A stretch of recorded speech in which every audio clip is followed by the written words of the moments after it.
Hey guys, Oh my God. I'm commanding the room. Everyone better listen.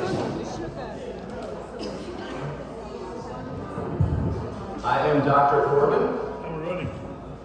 I'm a doctor of physical therapy, and I'm here to talk to you guys about chronic pain today. So, let's get this fixed first. Good. So the first thing we need to talk about when we talk about chronic pain is what it is. So chronic pain is a little different than a short-term injury. So with a short-term injury, you may have fallen, broken a bone, you may stub your toe, you may hurt your knee, something like that. That's short-term. All of these things, whether it be muscle, bone, tendon, ligaments take a little longer, but all of these things should be healed up within 2 to 3 months. And if it's not healed up in 2 to 3 months, then there must be something else that's causing this pain to continue. And so there are a couple things that I'm going to talk to you guys about that I've found to be very, very effective with getting people out of the chronic pain cycle. Number one is working on the connective tissue. So, and we'll talk about it a lot, but the connective tissue can hold on to a lot of your pain, and it can hold you into positions that continue pain. Number two is our positioning throughout the day, aka posture. So posture is very important because, so here's an example that I always give. Standing over on one leg, because a lot of people do it. And what happens is when you stand over on one side chronically, or maybe sit on one side chronically, things like that will cause eventually you to hurt on that side because everything tightens up. So a lot of people stand or sit or do these things on one side of the body and it causes issues. What's happening over here right now is I'm not using my muscles at all to stand up. So my brain is not connecting to my left leg and keeping me even. If I was even, I would be much less prone to having a chronic problem, and also having a problem continue or get worse. So that's what we're going to talk about. So today we're going to talk about how fascial adhesions and improper posture are the cause of your chronic pain. Not all chronic pain is due to this, but I would say 90% plus, you're going to see this stuff playing a big role. How we use techniques that others don't yet use to fix this, and this is the work on the connective tissue. It's called the fascia. So this isn't in the textbooks yet. This wasn't taught to me in school. I learned this outside of school, but it's very, very effective to fix chronic pain. You have to release the connective tissue and then work to get the body into the right position, and that's what really fixes people. Number three, how to become your most noble and act yourself again. So a little background on me. I had chronic back pain for about 5 years. I hurt myself in the gym doing a deadlift. So I had a deadlift, hurt my back, and like I said, an injury like this should heal up within 2 to 3 months. Everything should be okay. Mine lasted 5 years, and I didn't get out of it until I applied the stuff that I'm going to talk to you guys about. Because you can be very strong, strength-wise, especially like in the gym. You know, you have people that are very strong in the gym. But if you are going the other 23 hours of the day in a bad position, maybe you're slumping, maybe you're over here, all of these things cause there to be stress on the tissue, meaning pressure in general, continued pressure on the tissue, and then it does not have the chance to heal up. So we need to be in the right spot to allow the tissues to heal up. Cool.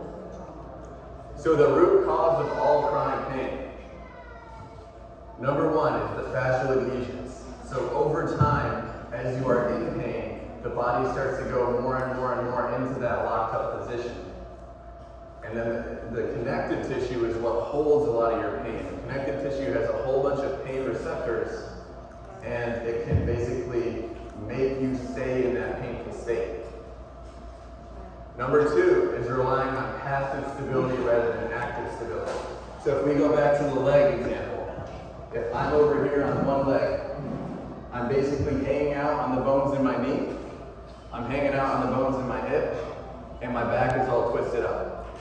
So this is all passive stability. The bones are just holding me up. If you have arthritis in any of these bones, it's going to hurt because it's going to grind. So what we need to do is we need to rely on active stability, which means we need the brain to connect to the muscles so the muscles keep us in the right spot. And so, like I said, it's a little different than regular strength. What I use is a technique called neuromuscular re-education. And what that means is teaching the brain how to connect to the body to keep your body in the right position throughout the day. So the brain needs to connect to the muscles, and then the muscles need to keep you in the right position.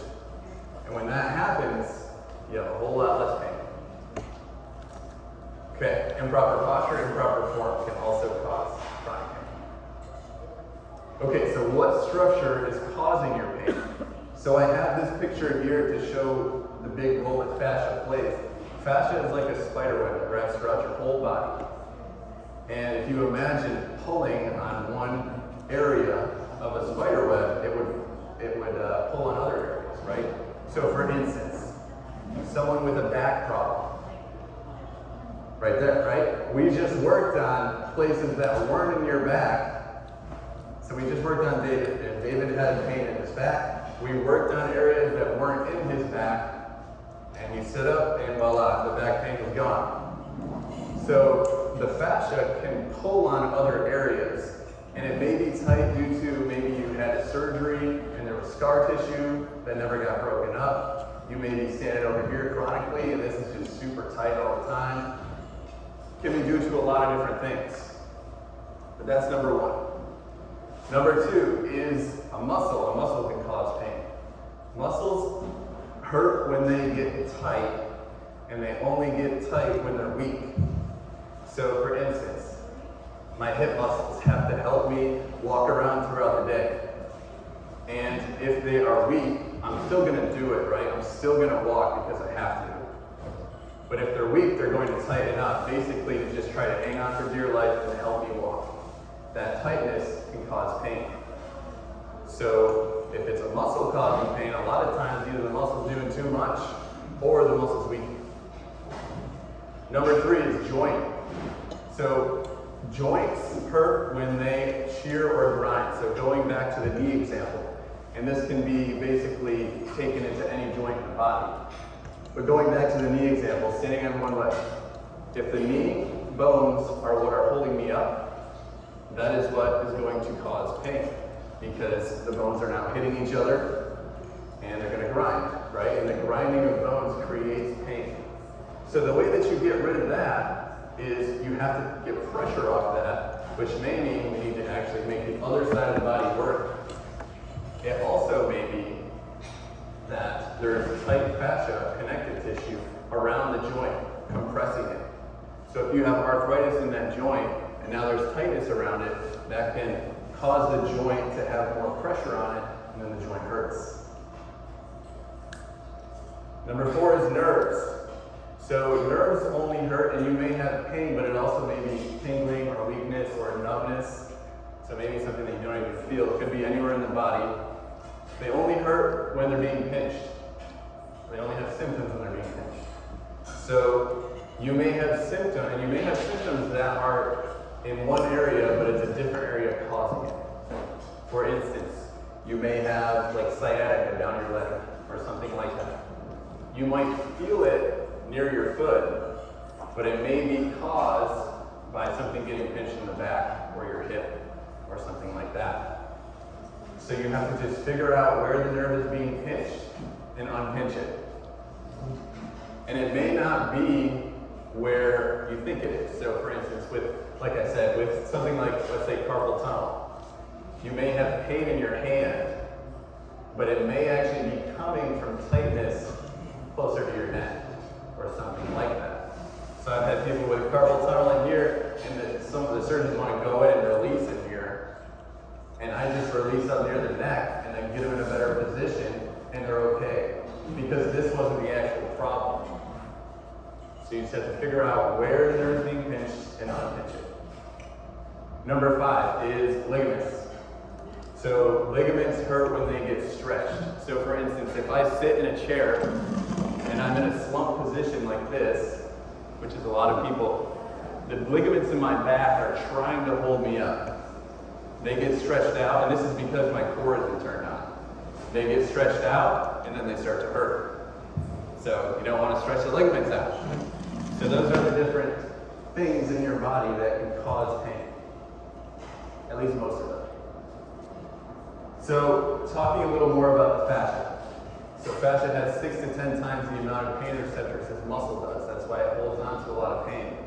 That's why it's necessary a lot of times to get people out of the chronic pain cycle to do some deep work in there. Not necessarily fun, but it works.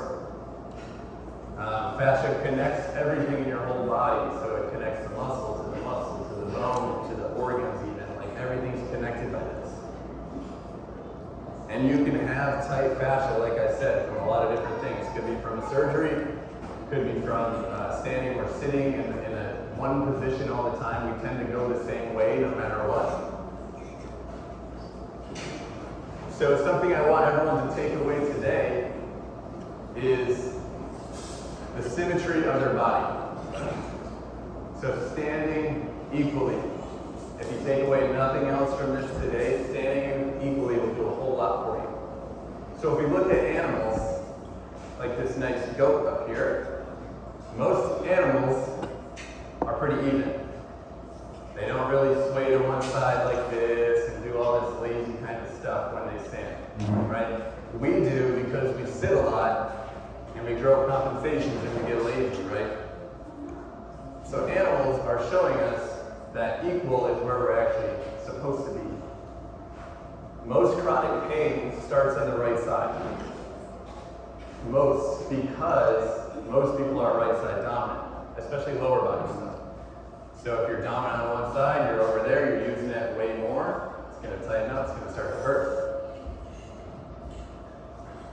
So this is what we want to start to avoid. This is a quick tip that you guys can start to do. Try to avoid doing this.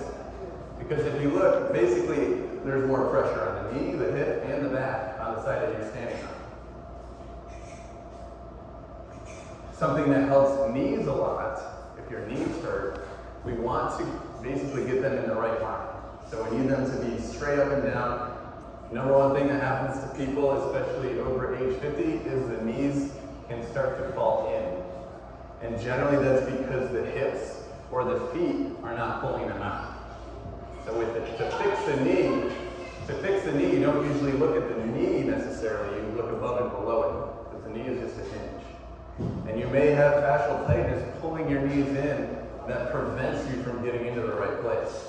You may have weakness that prevents you from getting in the right place. We just want to make sure that there's no pressure on these things. So if you look at the knees falling in, one side has a stretch on it, one side is getting compressed. Do you have a question? No. One side is getting compressed, one side is getting stretched. So nothing in the knee likes that, right? So we want everything to be in the right alignment. So proper posture, let's take a look at some of these.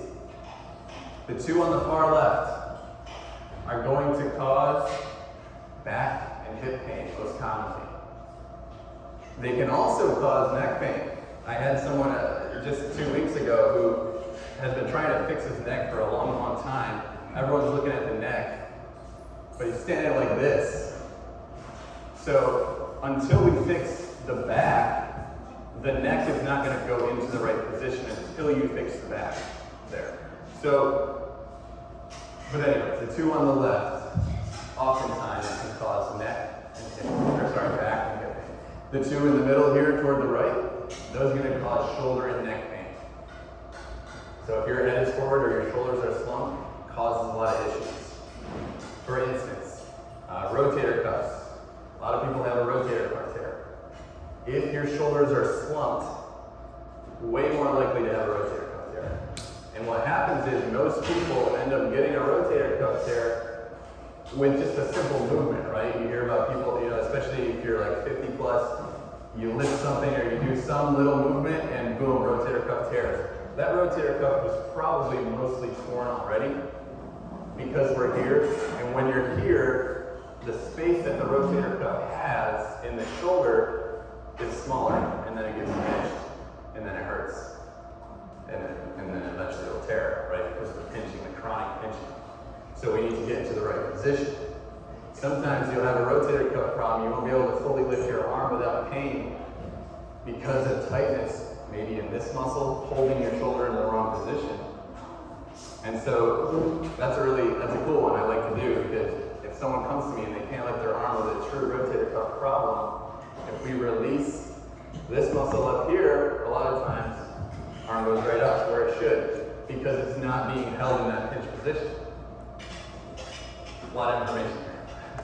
So the one on the far right, that's where we want to be. And you don't have to be perfect, but we want to be more toward that. Because if you're slumped and you're not using the right muscles to be in the right position, that's when problems happen. So proper posture, everything's in the right position, and things are allowed to heal the way they should. Okay, so what does proper posture do for you? It gives you a balance in your body. So basically, when the bones are in the right place, and then the muscles hold them there, you're okay. Everything's stronger and nothing hurts. Full lung capacity. If you're here, your lungs are going to get compressed, and then you're going to have 10-20%-ish less lung capacity. If you are here, you'll have more oxygen.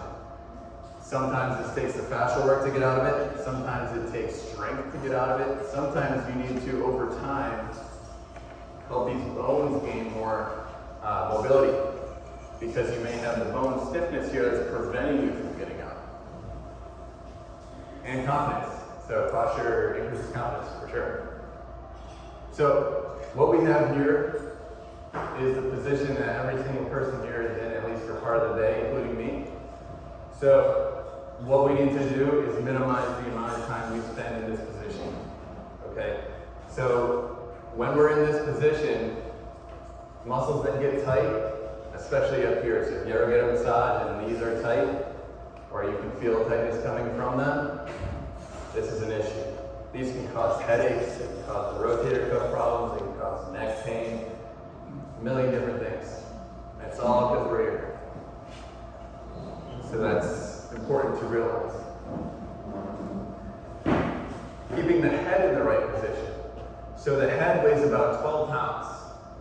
And if you imagine a bowling ball right here, if you took that bowling ball and you put it out in front of you, it'd be much heavier. So that's your head on your neck.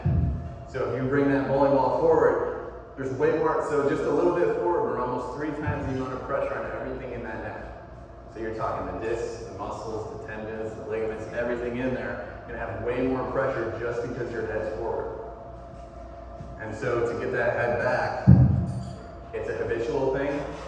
You may need fascial work. You may need to get rid of the stiffness. You may need to retrain the muscles. Simple. It's not necessarily easy, but it's simple. We also have nerves in the neck.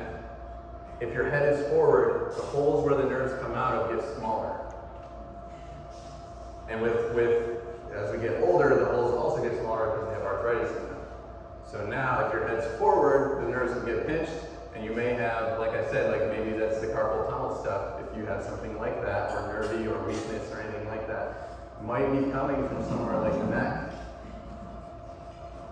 So proper posture for the upper body. Shoulders need to be back and down. You should feel like you're puffing your chest out. So, and you might feel weird at first, like you think you might be doing too much, but it's actually going to look normal. So you guys probably didn't think that I looked funny, at least everything from my face at first. And I'm in good posture, right? So I just look the way someone should. So you'll feel like you're puffing your chest out too much, but you'll actually be in the right spot. And then you want to tuck your chin back a little bit, so you never want the head to be forward. You want to get it back. Okay, so for the lower body, the number one thing that's going to cause issues in someone, especially 50 plus, is too much of a curve in the lower back. So that too much of a curve in the lower back can end up causing the nerves to get pinched again, like I was talking about with the head forward. So if the lower back has too much of a curve, nerves get pinched. You may have back pain, you may have sciatica kind of stuff, you may have numbness in the feet. If it's truly that numbness in the feet is truly coming from the back, you can make it better by positioning the back for a prolonged period of time. So even people with peripheral neuropathy, as long as it's coming from the back and not from something else like diabetes, if you get yourself in the right position throughout the day, you can make that come back.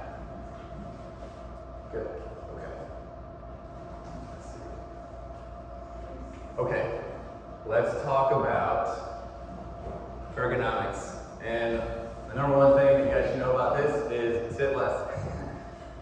Sitting, when you sit, first of all, we're way more prone to slumping, so that's no good for the back or the neck or the shoulders. And also when we sit, the muscles in the front here are in a shortened position, they get tight. Now we stand up, and look where we are, we're in too much of a curve at the back. So a lot of back issues are due to too much sitting. We want to have the hips just above the knees to kind of lessen that. So if you can get the hips just above the knees in your chair, so a little higher, it will decrease the angle here, and then you'll have less tightness here, pulling you into less of that curve. Okay, let's talk about imaging for chronic issues. So imaging can be helpful for certain things, short-term things, right? Or maybe internal things. Musculoskeletal stuff that is chronic, imaging usually steers you into ways that you, like it basically can show you things that are not the cause of your pain. And then people want to do operations and want to do cortisone, but usually you're chasing symptoms there, and you're not actually chasing what's actually causing the problem. So what I have up here is a bunch of studies to show you guys. This is people with stuff on the imaging who have no pain. So someone like me, no pain, walk in, image my body, this is what's going on. If you look up here, we have 69% of people will have a labrum tear. Meniscus tear, 61%. Bulging disc in the neck, 87%. This is people with no pain at all. Walking in and they see a bulging disc, and then you have neck pain, and you walk in and they image you, and they see that disc, and they point to the disc, and they say that that's the cause of your pain. But it's probably not. That may have started the chronic pain, but it's probably not the cause of it now. Because like I said, things should heal up within 2 to 3 months. What happens after an injury, a short-term injury, stuff around it tightens up. Connective tissue, things like that. We end up compensating to stay in a position that doesn't hurt, and maybe we get weak because we're moving less. And so what the imaging doesn't show is it doesn't show muscular tightness, doesn't show fascial tightness, doesn't show weakness, doesn't show your position throughout the day. It doesn't show a whole lot of stuff. So you have to be wary of imaging for chronic issues, muscle and joint issues. The way to actually fix it is you have to look at it backwards. You have to look at the symptoms and then kind of work backwards to figure out what is actually causing this. And if you look at, this is all about people's backs. So if you look at backs, every single person's back in here is going to have some sort of issue if you go and look at it, even if you don't have pain. So the keys to fixing pain. Number one is the fascial work and the scar tissue release. That helps to basically allow people to move more. And then that movement keeps it loose, and it allows you to start to get in the right position. Number two is proper positioning. So you have the bones, the muscles, the fascia, the nerves, everything needs to be able to move properly and get into the right spot. It may take mobility, it may take some awareness and some retraining of the muscles. It may take some strength to keep you there. So in conclusion, fascial adhesions and improper posture are a huge cause of chronic pain. Huge. Myofascial release, that's what I do. And there's a couple massage therapists, I believe, who do it also at Oasis. It's extremely effective. And it's not really out there so much in the rehab world yet. But it really works well for chronic pain. Number three, anyone can become the most So a final piece of advice. 95% of orthopedic surgeries can be prevented.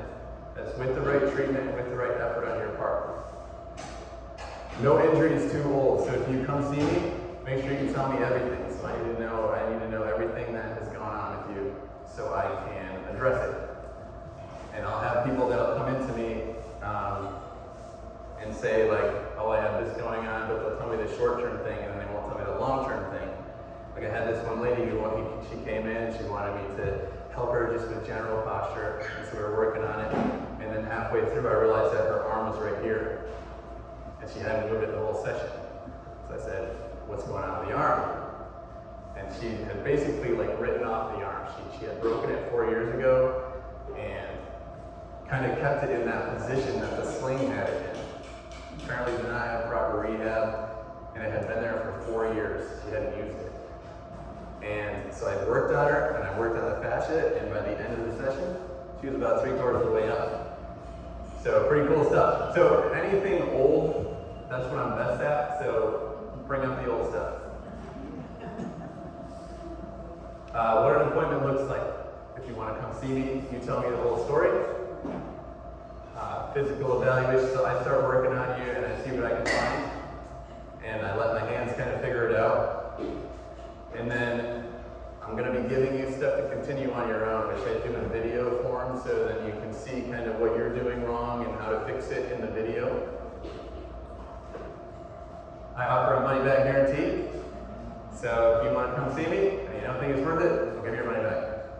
So this stuff works pretty